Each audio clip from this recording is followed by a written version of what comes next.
Volvamos ahora, por tanto, a Ptolomeo. Como acabamos de ver, para poder explicar el movimiento extraño, errático de los planetas en el cielo, ese movimiento de retrogradación de Marte que hemos visto hace poco, Ptolomeo lo que hizo en primer lugar fue desplazar a la Tierra del centro del universo y sustituir ese centro por el punto ecuante, ese punto cualquiera definido solo matemáticamente, y hacer que los planetas girasen todos alrededor de ese punto ecuante en una órbita llamada deferente. A su vez, cada uno de los planetas describía dentro de la deferente una especie de bucles o círculos llamados epiciclos.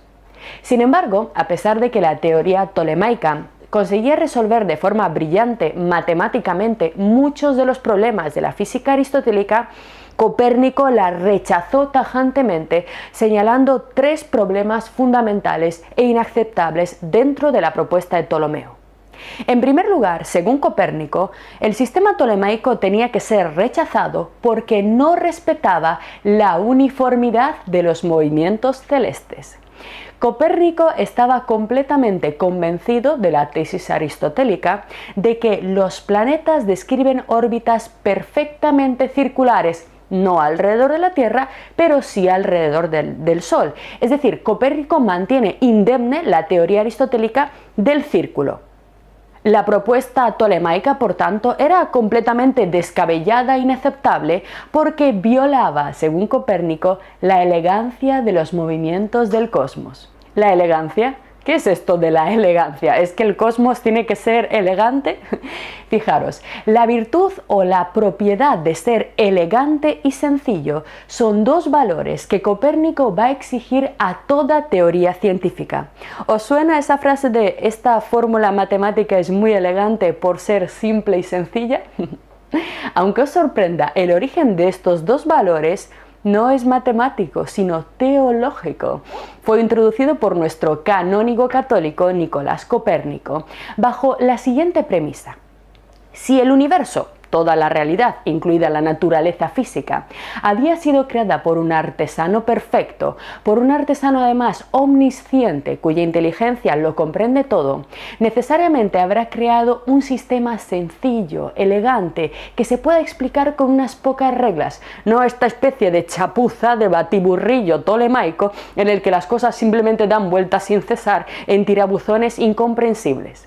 Así que la exigencia de simplicidad y elegancia de las teorías viene introducida por Copérnico bajo la premisa de que un cosmos creado por Dios necesariamente tiene que ser simple y elegante. En segundo lugar, Copérnico reprocha, como segundo problema de la física tolemaica, el hecho de que Ptolomeo no explica en ningún momento por qué diablos un planeta que está tranquilamente moviéndose por la deferente se mete en el epiciclo, da una vuelta y vuelve otra vez a la deferente. Es decir, por qué Ptolomeo en ningún momento explica el porqué del comportamiento anómalo o tan extraño de estos planetas. A Copérnico esto le parece completamente inaceptable, pero nosotros ya sabemos por qué Ptolomeo no lo explica, porque no le hace falta explicarlo. Ptolomeo consideraba que la verdadera estructura de la naturaleza, como la naturaleza es en sí misma, es tal y como la describe la física de Aristóteles. Ptolomeo era aristotélico, y que lo que él proponía, esos cálculos, eran un mero artilugio matemático para poder simplificar nuestra tarea de calcular las posiciones de los barcos en el mar, etcétera, etcétera. Pero Copérnico considera que esto no se puede mantener. Las teorías tienen que explicar el porqué de sus cálculos matemáticos. Esto nos evidencia ya un interesantísimo cambio de actitud. Mientras que Ptolomeo no lo explica porque su teoría no habla de la realidad, la nueva física de Copérnico será una teoría realista que pretenderá que aquello que es designado por los cálculos matemáticos tiene que tener una coincidencia en la naturaleza y por tanto un porqué. En tercer lugar, el tercer gran problema que reprocha Copérnico a la física tolemaica es que es necesario un cálculo diferente para cada planeta distinto. Efectivamente, el sistema tolemaico requería cálculos matemáticos muy complejos, muy variados y muy diferentes para cada uno de los planetas para poder predecir su posición en el espacio. Sin embargo, la idea de la exigencia de simplicidad de las teorías, que como hemos visto tiene un origen teológico, motivó también en este caso a Copérnico a considerar que esto no podía ser cierto. Literalmente, Copérnico afirma que la teoría tolemaica es falsa porque es demasiado complicada. Era necesario buscar una solución más sencilla y no solamente eso, una solución que usando una sola teoría, una sola ley y un solo tipo de cálculos fuese capaz de explicar el movimiento de todos los planetas. Es decir, aparece aquí por primera vez la aspiración de la ciencia a la famosa teoría del todo, es decir, a buscar teorías omniabarcantes, completas, capaces de explicar toda la realidad a través de unas pocas y sencillas leyes. Una ley para describirlos a todos, una ley para calcularlos a todos y una única ley para dominarlos a todos. Veremos cómo esta idea eclosiona y florece en el pensamiento de Newton.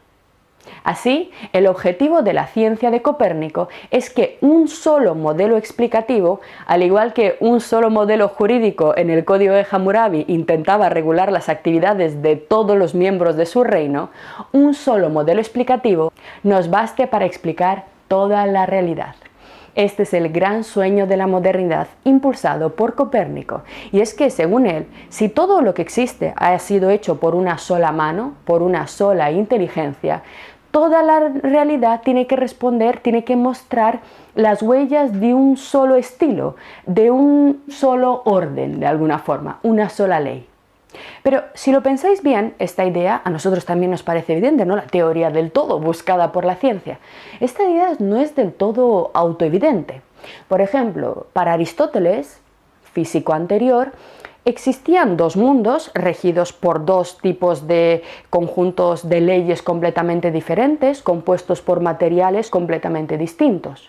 Nuestra física actual nos dice, por ejemplo, que a nivel cuántico la física, la naturaleza, se comporta con leyes completamente ajenas a lo que nosotros vemos a nivel macroscópico o mesoscópico. Así, frente a la ciencia antigua e incluso nuestra física contemporánea, la ciencia moderna tiene un marcado sesgo unificador, homogeneizador, que busca reducir las diferencias a una igualdad generalizada.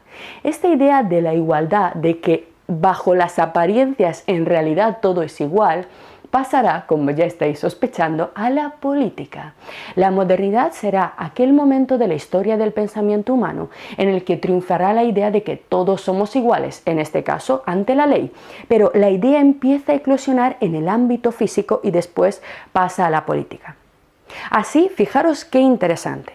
Mientras que los pensadores y filósofos modernos lucharon por, de alguna forma, destronar las jerarquías, por romper las diferencias y mostrar que en realidad todos somos iguales, en la búsqueda de estos nuevos valores que eran absolutamente impensables en el pensamiento medieval, nosotros, los posmodernos, hemos invertido la dirección y lo que queremos hacer es deshacernos del peso de la homogeneidad que ha puesto sobre nosotros la modernidad. Mientras que los modernos buscaban unificar, ¿qué hacemos nosotros los posmodernos? Queremos destacar la diversidad, la diferencia en el plano político, social y también en el plano científico. ¿O acaso no somos aquellos que tienen conviviendo al mismo tiempo dos teorías físicas completamente incompatibles? Mientras algunos siguen buscando la teoría del todo, ahora mismo tenemos dos teorías que describen la naturaleza de forma completamente opuesta, que son imposibles de casar, la cuántica y la teoría de la relatividad. Como os digo, mientras algunos buscan o sueñan con que en algún momento ambas teorías se unifiquen, otros dicen que esto no tiene por qué ocurrir. Hay espacios diferentes, diversidad en la naturaleza y puede haber regiones regidas por leyes completamente distintas. ¿Cuáles son, por tanto, los presupuestos fundamentales de la física de Copérnico que podemos establecer después de todo lo que hemos visto hasta ahora? He extraído para vosotros 5 ideas principales, 5 ideas capitales con las que quiero que os quedéis tras nuestro estudio de este importantísimo pensador. Fijaros, en primer lugar, la primera idea importante de la concepción de Copérnico de la física es la siguiente. Detrás de la realidad sensible y su multiplicidad de formas sensiblemente experimentadas, hay en realidad un orden y solo un orden, de tal forma que una única teoría está llamada a explicarlo. La diversidad, la distinción, en realidad es pura apariencia para Copérnico. En realidad todo está regido por las mismas leyes. En realidad todo es lo mismo. En segundo lugar, la segunda idea importantísima del pensamiento copernicano es que la realidad real, digamos, lo que podríamos llamar la verdadera realidad, no estas apariencias sensibles que nosotros vemos y que nos confunden, la verdadera realidad está oculta. De ahí que la tarea del científico será la de desvelarla, la de destaparla, ¿recordáis? La de descubrirla. Efectivamente, el término descubrimiento encuentra aquí su significado pleno, su significado científico. El científico, por tanto, será ahora el nuevo encargado de levantar los velos del secreto de la naturaleza a través de su nuevo método, al cual ahora con Copérnico se unen también las matemáticas. Podemos ver así la interesante evolución del sujeto dedicado al saber desde nuestro estudio de las culturas fluviales hasta hoy. Habíamos visto en primer lugar al chamán, al mago, astrólogo, después al sacerdote. A continuación al filósofo griego, que era el primero en haber desarrollado filosofías de la naturaleza, interpretaciones que sin embargo eran todavía solamente teóricas. Y finalmente, por fin en la modernidad con Copérnico, llega el científico, que con su arma matemático experimental está dispuesto a revelar todos los secretos de la física. En tercer lugar, la tercera idea muy importante que tenemos que recordar de Copérnico es que la realidad, la verdadera realidad y lo que nosotros sentimos, lo que nosotros percibimos no coinciden. No tiene que ver en nada la verdadera estructura micro y macroscópica de la naturaleza, su verdadera constitución física con lo que nosotros percibimos. La experiencia no es el camino que nos llevará al conocimiento de la naturaleza. ¿Os imagináis? Esta es una idea que le habría provocado un infarto a Aristóteles de estar vivo para la época. Según Copérnico, hay una dualidad insuperable, irremediable entre lo que percibimos y lo que el mundo es en verdad. Ya os decía en clases anteriores que la idea de que la verdad está oculta, está detrás de lo que nosotros podemos llegar a percibir a través de nuestros sentidos, es algo completamente extraño para pensadores empiristas como Aristóteles o Francis Bacon. Finalmente, la última idea importante que quiero que recordemos de todo lo que hemos visto hasta ahora es la convicción de Copérnico de que existen verdades absolutas y leyes absolutas que se mantendrán ahora y para siempre, de tal forma que la naturaleza tiene una estructura lo suficientemente estable y regular que le garantiza al científico la seguridad de poder estudiarla con calma a lo largo de las décadas, de los siglos y de los milenios. Lo que acabas de ver es solo un pequeño fragmento de nuestro curso. Si quieres disfrutarlo en su totalidad y descubrir muchos otros cursos, también de historia de la ciencia y de historia del arte, visita nuestra web anaminecam.com. Y recuerda, este proyecto solo es posible gracias a nuestro programa de microfinanciación. Si quieres apoyarnos, conviértete en uno de nuestros micromecenas en Patreon. Desde solo €1 al mes nos ayudarás activamente a seguir difundiendo la cultura. Gracias.